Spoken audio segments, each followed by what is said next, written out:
Hello world, it's Dave again, and I'm doing another book review here. This time it is the New York Times bestseller Lincoln, the David Herbert Donald biography of Lincoln. And really interesting, and you'll probably have noticed part one is in the title of this, and there's a really good reason for that. So one of the cool benefits of the e-reader is that it shows you the percentage through the book that you've gone so far and how much further you have to go. I'm about 20% into the book. I'm not an incredibly fast reader, but I'm not terribly slow at the same time. And I've read for about 17 hours, so I'm thinking if I wait to the very end of this book, it's just going to be far too long. And some of the things that I've touched on now in my mind that I really enjoy about it, I might forget by the end of the book for whatever else I've covered. So I wanted to make this as a part one, and this will probably be one of the few books that I have like multiple reviews as I continue through it. And again, you know, it's not fiction, and so it's not like I'm ruining a plot or anything like that or prematurely judging it. It's just history. So, yeah, with that said, that's why it's a part one, because the thing is so damn long. It's been incredible. I really like, if I read fiction, one of the genres I enjoy is historical fiction. And this is, of course, historical nonfiction. And one of the benefits you get about reading a guy's biography like Lincoln is that you get to learn about the 19th century and life as it existed at the time, and that's really cool. So to begin with, the reason you might enjoy this book is if you want to know kind of like that pioneering spirit in America at that time, you get, you know, a real sense of what that was like. One of the first stories you hear about when Lincoln's growing up in this area called Knob Creek is a story about one of his family members getting killed by Indians who like come onto the land. I mean, you know, fair enough. I'm not saying anything like there's any reason that it wasn't their land, the Indians. Anyways, I'm babbling. Basically, it's that real Wild West feel that you got from the life that Lincoln was leading at that time. You know, so much so that his family is getting picked off by Indians during that time. So that's really cool. And yeah, I'm just going to kind of drone on. I mean, quite simply, it's an amazing book that I would recommend to anyone who enjoys history. But I mean, as is so often the case, history is just as interesting as a fictional story, and Lincoln's life especially is. And there's tons of things to take from it, tons of inspirational things. I do read for inspiration in my own life, and I found that this book certainly wasn't lacking in that. One of the things I found that's immediately at the forefront of my mind is to think about the lifestyle in that period of time when they're growing up, and actually much later into Lincoln's life. It's just the population that exists in the world at this time, and how you may not have neighbors next to you, you know, for like a couple of miles. You know, the sort of seclusion that people dealt with in that day and age is fascinating to me. And how you just simply had to deal with it. If there was no, you know, I'll go on to this forum, I'll do this, or I'll do that. And the other thing, loneliness was so much a part of people's reality at that time, and they dealt with it, sometimes some better than others, I should say. You know, one story that struck me was just, I think it was Lincoln's sister trying to look after them when I believe his mother passes away. And how lonely the poor girl is, you know, when they go about, he and some other boy, like this other family that moves to live with them, they go out and they're trying to catch her pets, but they don't have that much luck. And there's really nothing that can be done for it. And for me, it was a good perspective thing where, you know, if I think about being lonely or something like that, it's unimaginable. You almost feel, I know all experience is relative, but you almost feel guilty in this day and age, no matter how much of a social recluse you are, for feeling lonely. You still have such incredible access to at least observe social arenas if you're not personally taking part in them. So that was something that that struck me, and that can develop as well. You know, there's points where up until, you know, Lincoln's, some of these facts I'm not going to get quite right, but I'm going to get the rough sense of them. So I'm not going to quote literal figures, just rough estimates of what I've read. It should be pretty close. Where one of the biggest towns that Lincoln has ever been in by the time he's like 21 has a population of about 400 people. And I think to myself, I grew up on Vancouver Island, and Vancouver Island is not heavily populated by any means. The school I went to for high school was considered an incredibly small school, and by today's standards it is. It had 400 people. And then for me to think that somebody went their entire life leading up to their early 20s, and the largest town that they ever saw was 400 people, again, blows my mind, that different experience that people had growing up. So that's really, really interesting. Something else that comes out of the early reading of the book that I found fascinating as well. Lincoln is known as a kind of, I don't want to say an academic giant, but I would say an intellectual giant. He's, when people think about him, they think about a really intelligent person who is incredibly eloquent, could articulate really, really well. And I discovered, I didn't know this, I didn't know a lot of stuff about Lincoln, that he didn't get, up until the age of 21, he received 1 year of quote-unquote formal education, when that formal education was at a school where the person who's teaching him isn't even really a teacher. He's just some guy who was able to read and write, kind of, and that was considered an education. And this is a guy who went on to be considered, not that, I'll get to that point later, who went on to be considered one of the most intelligent, a lot of people consider him, the greatest American leader, the greatest American president or whatever. There's arguments to be made for other people, but he is considered that. And then you look at his educational background, and I took from that basically, yes, his experience is different. Yes, people are educated in different ways, given the time that they're in, but it should just show myself in my own time, even if I'm not going to some Ivy League university, the amount that we can educate ourselves now, the potential that we have as individuals, whether it is that we're going on to lead a country or not, to educate ourselves is, in a different world. And this guy was able to reach this level where he was so intelligent with this very, very basic means. So we now, in today's day and age, should be able to reach godlike intelligence. Somebody who, an 18-year-old has gone through so many times over the education, and a better education, 1,000 times better than Lincoln ever experienced when he was growing up, and he went on to be the most famous American leader, So that really struck me. I was just like, wow, when you feel like your education may suffer, not really, there's just so much that's available to us now. Another thing that I took from this was that, yes, he had that limited education, but so much of what he learned was self-taught. And I thought that's an important point as well. That, that especially today's day and age, he was a voracious reader. He read a lot.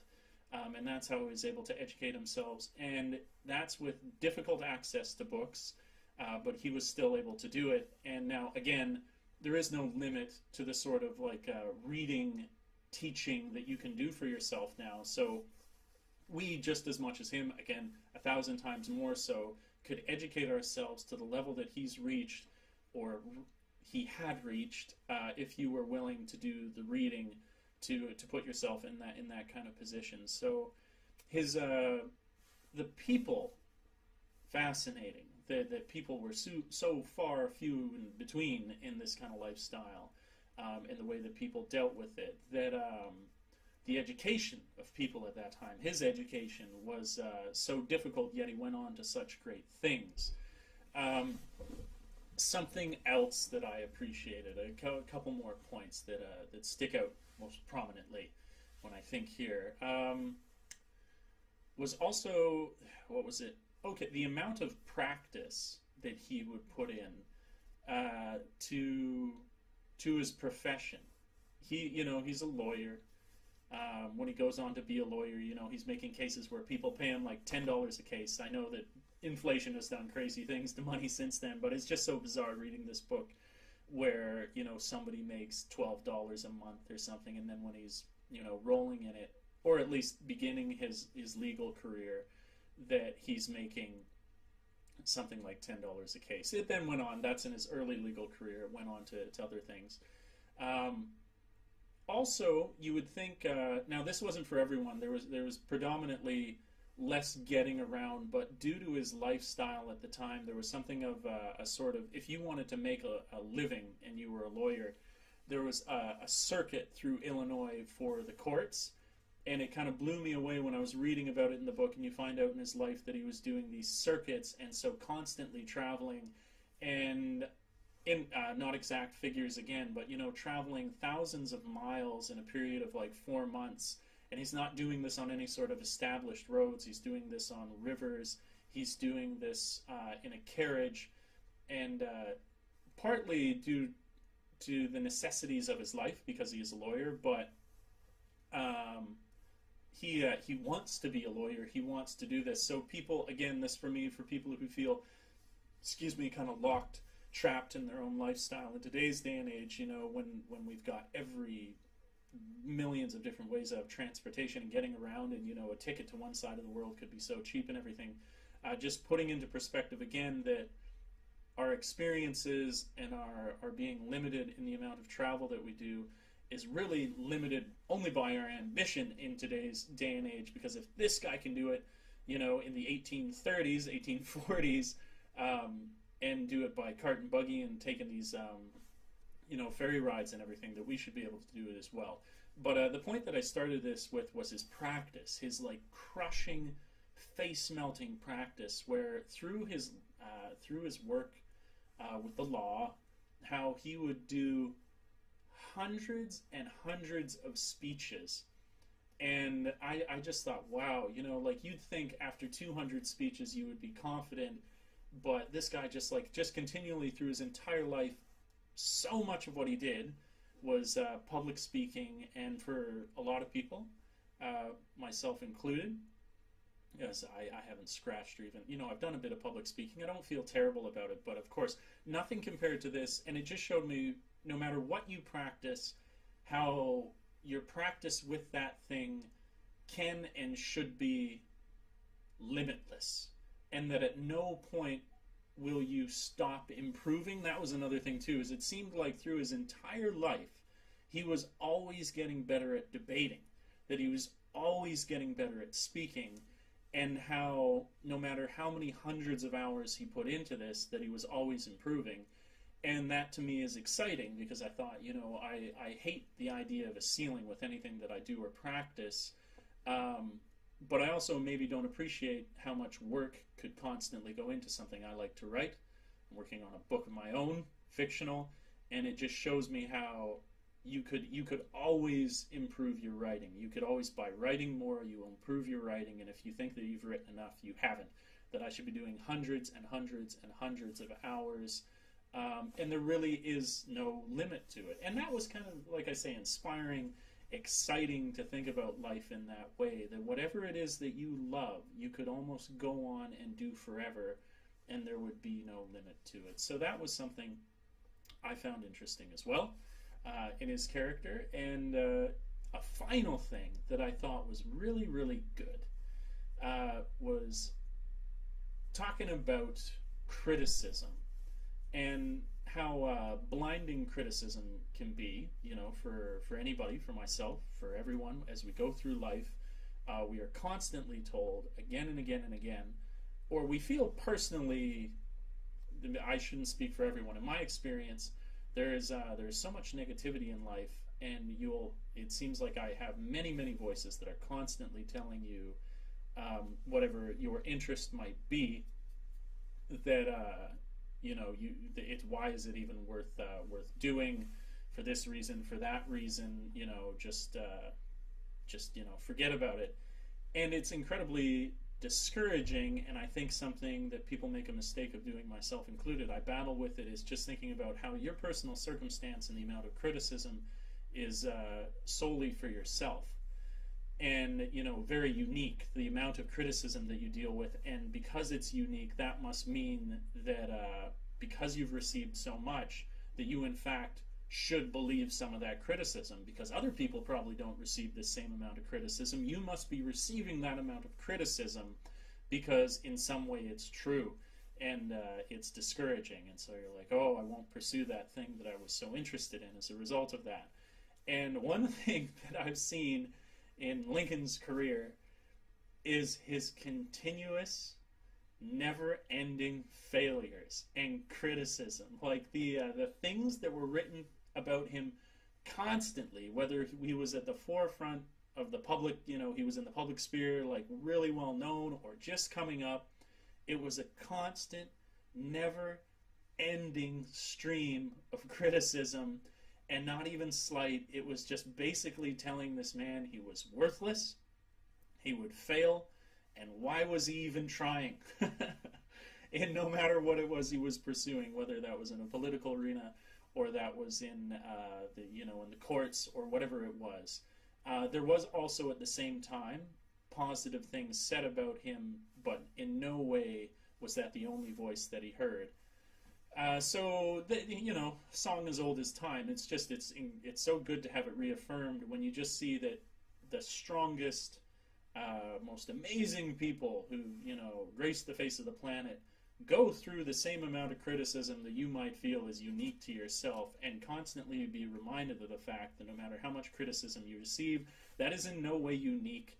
That is what we all go through, and you can basically ignore it, or not ignore it, but just accept it as a part of creation, of aspiring, of learning, of anything. There's a great quote, I'll get a little cheesy, that I also saw recently. I think it's Socrates. And he was saying, if you wish not to be criticized, then say nothing, do nothing, be nothing. And it really drives home that point, like I'm talking about, is like if you are going to be a part of a creative process, if you were going to dream, if you were going to aspire, repeating myself, that this will be almost another indication of your success, is a constant stream of criticisms and failures that you experience. Because that's all Lincoln ever got. Slowly, almost out of nowhere, he seems to continually rise and go somewhere, but when he progresses to the next level, it's only to receive a greater level of criticism. It's always trying to tell him that no matter where he is, he's worthless. Another thing that I really liked, and probably the final note I'll end on, because I don't want this video to extend to be too long, is also that he was a man who suffered from a great deal of melancholy. I'm talking about this really optimistic way, this inspiring thing that we can face this criticism head on in our lives, and that we should not be so discouraged by it, but that if you are, that's also perfectly natural. And I definitely suffer from that. I have peaks and valleys, where I feel like I could keep going for days and days and days, and then I have these valleys where I'm like, why am I not doing anything? But the point is that if you do feel down, and you're not always up all the time, that in no way makes you a true failure either. That is also just a part of the whole process, is that we cannot maintain this never-ending, happiness that goes on forever, that you will experience these lulls in your belief in yourself. The all-important thing is that you don't stop.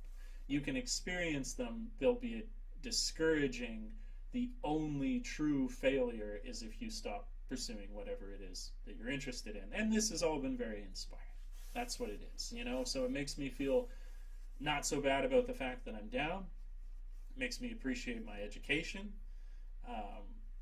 This book has made me appreciate a lot of things and is very inspiring. He's a fascinating character. It's a great read. This is only part one. I'm now kind of entering into the point where Lincoln is now grown up. He's been on a lawyer for long enough. He was